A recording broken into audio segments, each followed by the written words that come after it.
President Trump's mood soured even as he tasted the thrill of victory on his first major legislative achievement Wednesday, as he blasted the fake news for running down his tax cut and made fun of the press right before cabinet meeting prayer.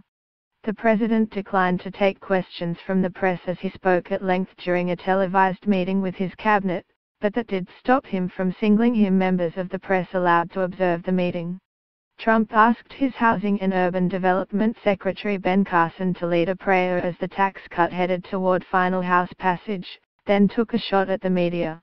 "You need the prayer more than I do, I think.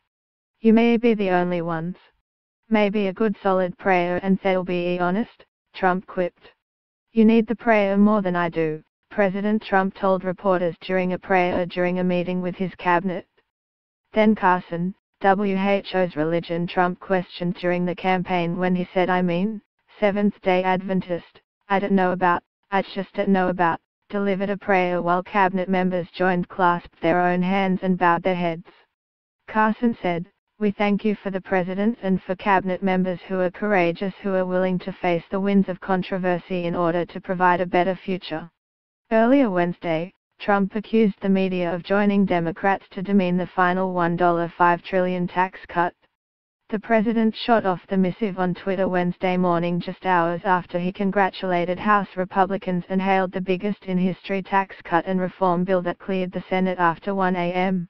"Let us pray." Members of the cabinet bow their heads during a prayer that referenced the $1.5 trillion tax cut. President Donald Trump bows his head during a prayer as he holds a cabinet meeting in the Cabinet Room at the White House in Washington, D.C., December 20, 2017. The tax cuts are so large and so meaningful, and yet the fake news is working overtime to follow the lead of their friends, the defeated Dems, and only demean, Trump vented later Wednesday morning. "This is truly a case where the results will speak for themselves, starting very soon. Jobs, jobs, jobs," Trump added. President Donald Trump went after the fake news and defeated Democrats Wednesday morning, as his most significant legislative achievement was finally within reach. Earlier, he had championed both sides of the bill that slashed corporate and individual rates, as well as the repeal of what he called the terrible individual mandate, Obamacare, repealed. Although Obamacare remains in place, tax penalties for individuals who fail to buy insurance would end, giving Republicans a measure of victory even as nonpartisan scorekeepers estimate millions of people could give up insurance.